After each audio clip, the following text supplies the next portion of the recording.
Hello guys and welcome back to another YouTube video. Today I'm going to show you my drum sample pack.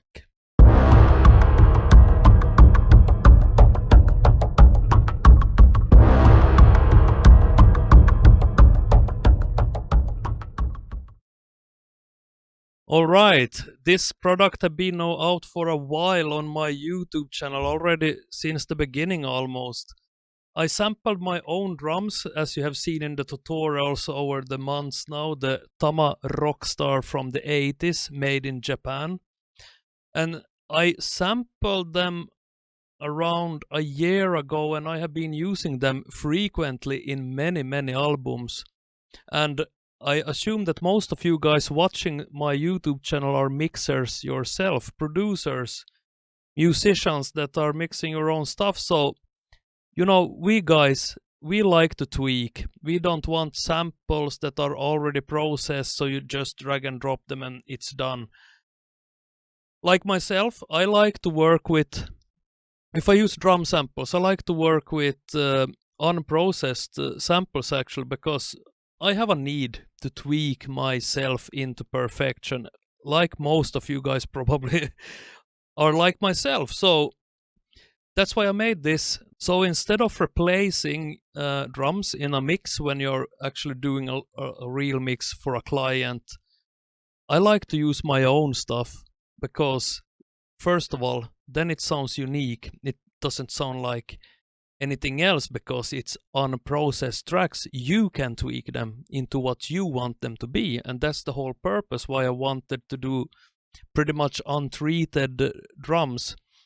But I need to tell you that they're not 100% not tuned. I mean pre-mixed. They're just a little bit. Something I did when I sampled them was notching out some of the frequencies that were ringing and stuff, but nothing that changing the sound itself. More like problem fixing. But it's so minimalistic that I can keep my honor and still say that it is unprocessed tracks.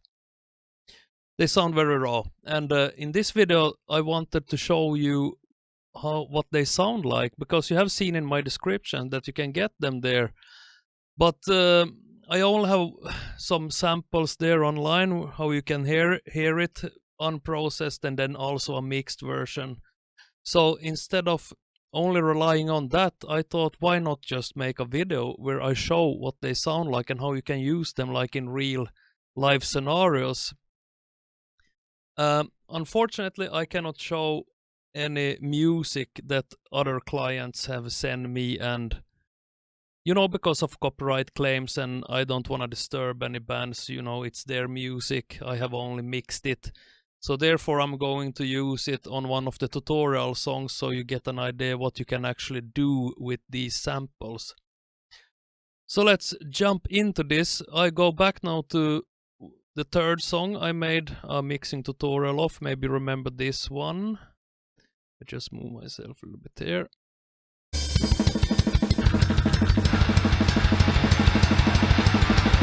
Maybe remember this song. So here are the raw drum tracks. So I will immediately just load trigger 2 to everything here. So let's start by dialing in kick 1 here. Here we have kick 1, and it's, this song have 2 kicks, so that's perfect. Here's the first kick that I'm going to replace. Let's just solo these for now. There we go. So here we have the first kick. Now it's completely triggered, original and 100% triggered. And then we move on to the second kick and take kick 2. You can hear it sounds different from the first one, which is good because it's 2 different kick drums. So together.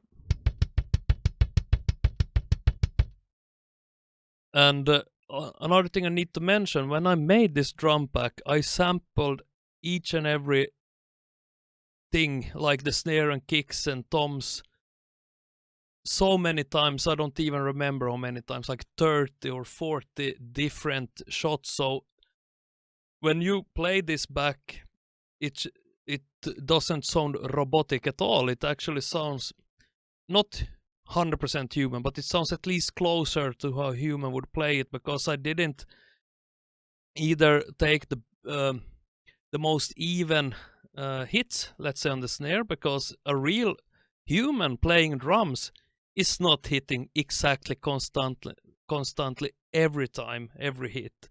It needs to be this real dynamic to every hit. So that's why I did it like that. So let's move on to the snare drum here. When I made this back, I made 3 layers: blast beat layer, normal layer when you hit hard but not rim shot, and also the highest velocity is the rim shot. So if you want, I will show you a trick what you can do when you are replacing drums. You duplicate the snare track, and here you see that here is this blast beat part. So I cut out that so I can treat that differently from the bigger hits. So we can call this snare blast. And then we dial in first the hard hitting. There we go.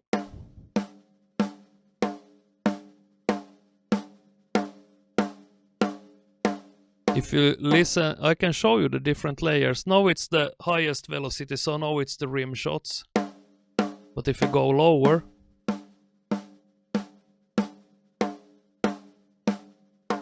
let's say to here.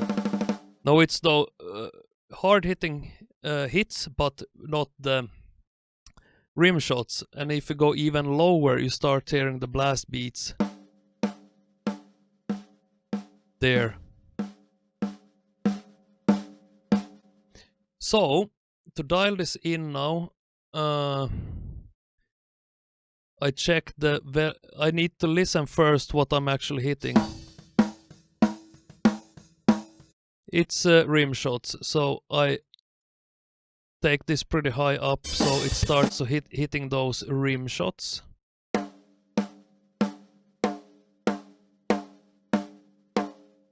Around there is good. And then we dial in the blast beat here. Then we keep it low, so it is going to trigger only samples from the blast beat back.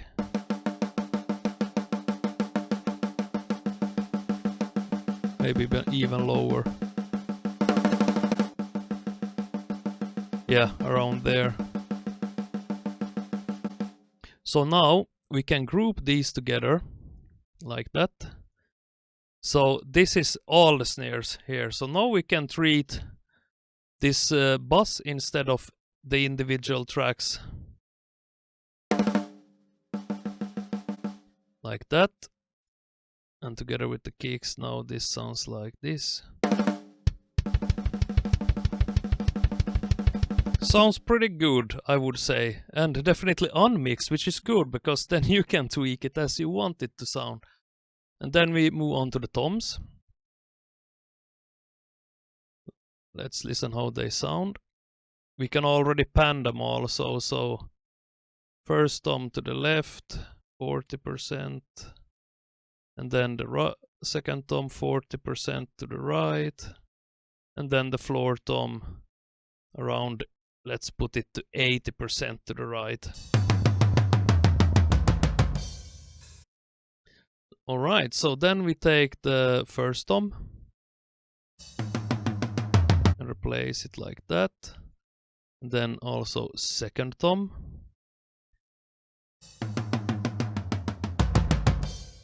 And then last, the floor tom.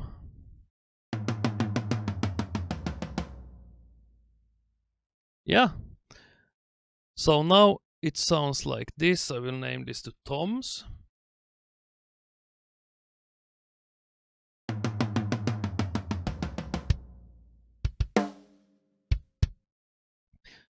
But to make this sound realistic as well, you should keep the overheads.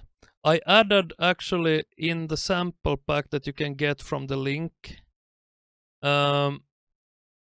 some crash cymbals. I didn't put so much time and into recording cymbals because the purpose with this pack was not to build a drum library, only these trigger samples so you can, tweak the kick and snare and toms mostly, but I added a couple of cymbal hits there just in case you have a good performance but you forgot to hit, let's say, a china. I have a china in that pack, so you can just add a MIDI note triggering that or something.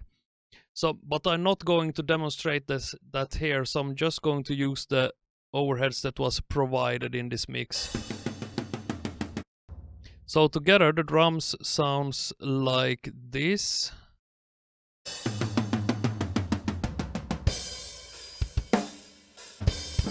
So now it's the original overheads with everything else sample replaced. And it sounds like this.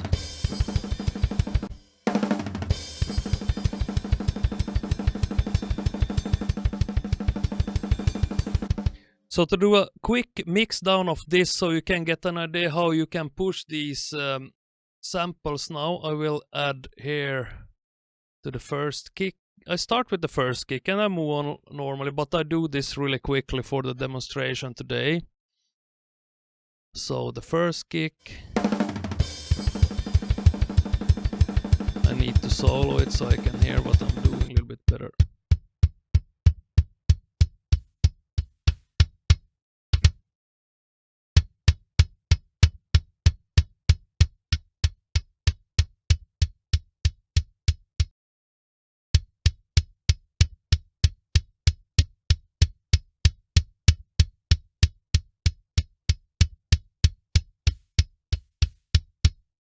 Something like that, and then we take the second kick and take telos one more time.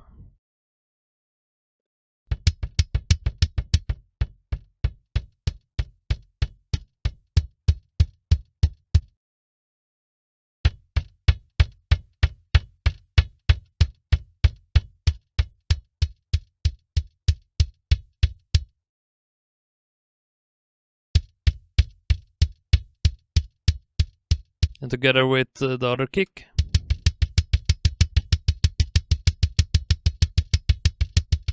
And then we move on to snare drum.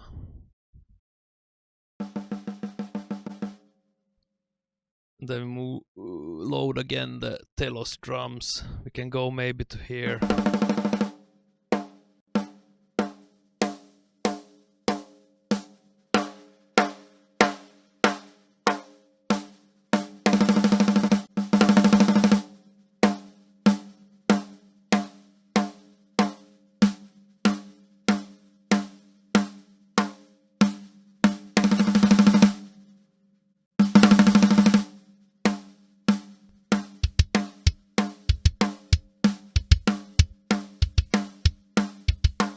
Something like that, and then we take tom 1 here.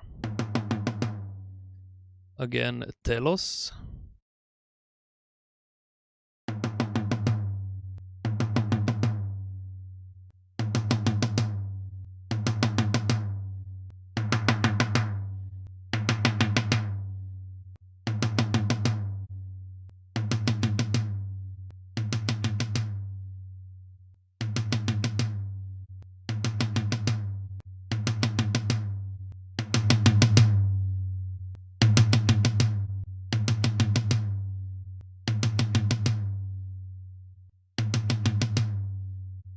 And then we can copy over telos to second tom and listen how it sounds with the exact same settings. It sounds pretty good, so let's also copy this over to the floor tom and switch from rack to floor toms and see how it sounds with these settings. Maybe it can be pushed a little bit more, the floor tom, at least the low end. Make it a little bit more scooped.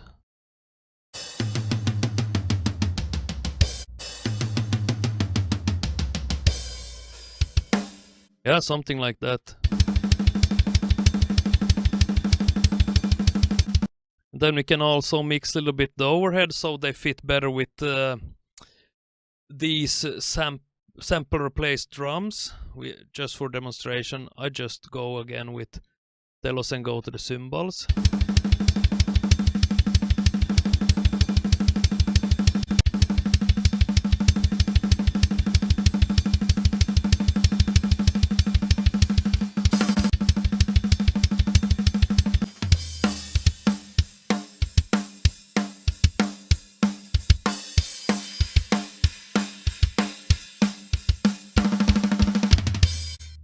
Okay, now when we have a basic mix with the drums, we can take some little bass compression here as well. So I just load this plugin to dial that in quickly.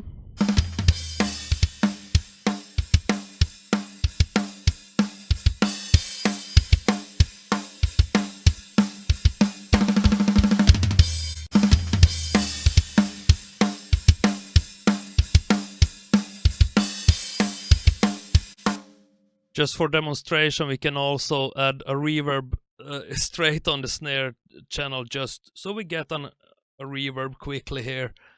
This one is pretty good that you can use.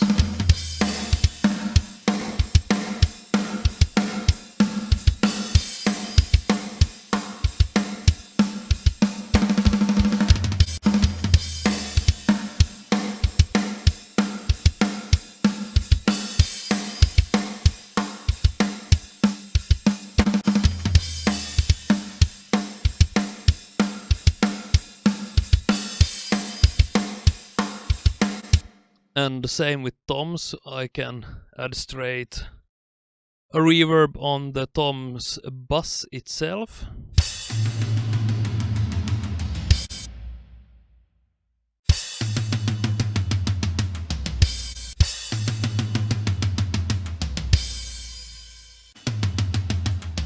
Oh, I missed a hit there. Let's dial this back in. There we go.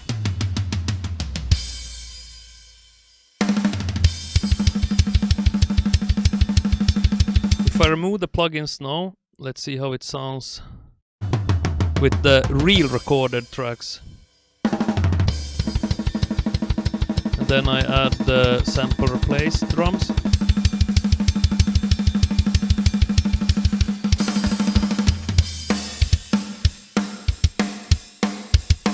And then we can also add the instruments back in.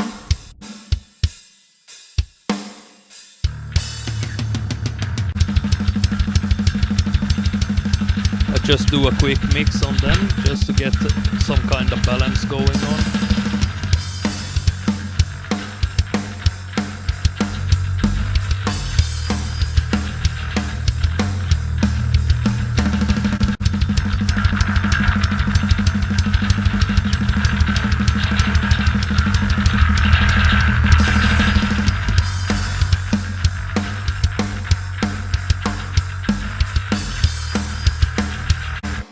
Then we can group the guitars together as one package, like that. Pan them left and right and add telos to them, just to get a, you know, quick mix.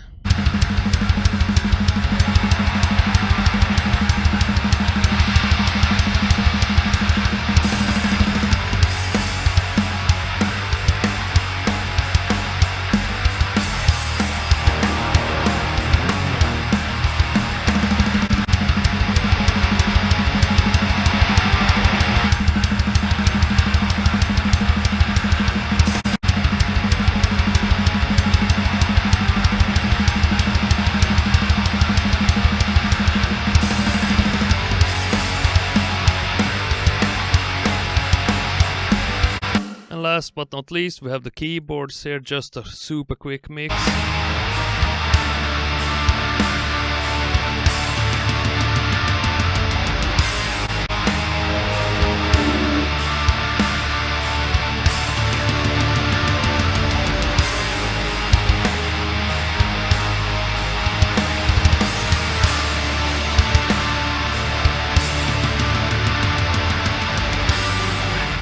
Alright, so this is how the drums sound with my Trigger 2 sample pack I made out of the Tama Rockstar drum kit from Japan in the 80s.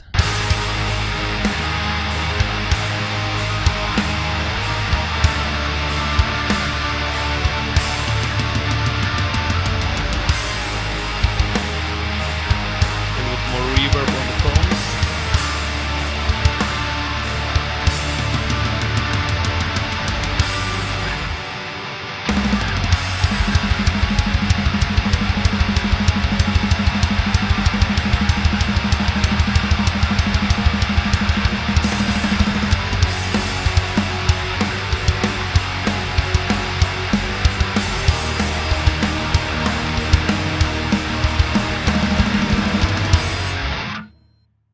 So what do you think? Do you also agree with me that it's much more to sample replace when your samples are not treated, that they are unmixed, so you can take the decision to what direction you want to push the samples? Because if you use samples that are already mixed and mastered to perfection, so when you drag and drop them, you cannot really push them to a new direction because someone already took the decision what to do with those samples already. So if you start to push what is already pushed, then it's really start to sound like a robot or machine drumming that most audio engineers and music listeners complaining about nowadays. That this sounds so shit because because it's so well treated drums that you hear immediately, this is sample replaced. But when you have samples that I use when I mix, like these one for example, that are not treated, it's if I put it this way, you can maybe hear the sample replacing going on, but the purpose also for this is, no, it was actually a real human who played these drums. I mean, when I made this song for the tutorial, I recorded these drums. These are me playing the drums.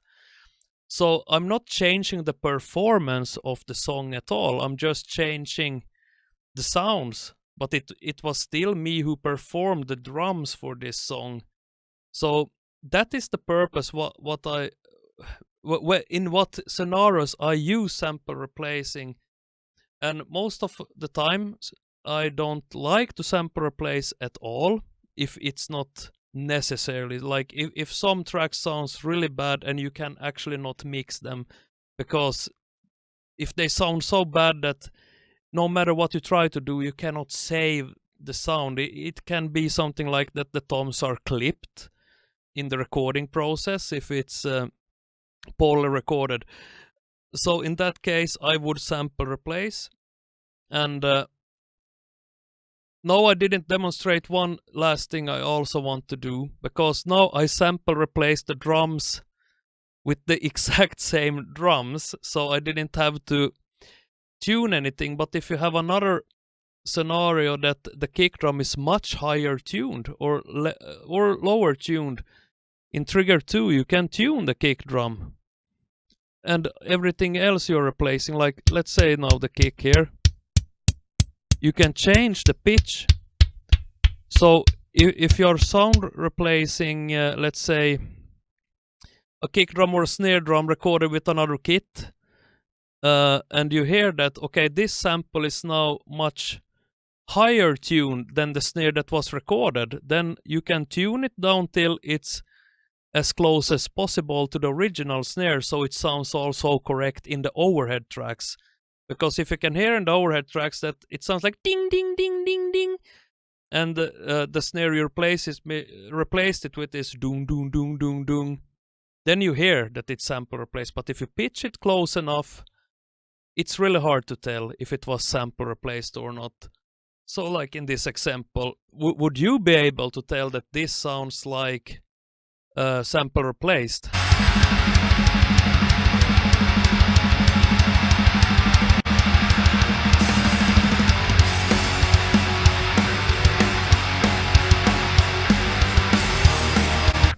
At least I cannot tell immediately if it is, because it sounds pretty close, I would say, to a real performance, if you put it that way.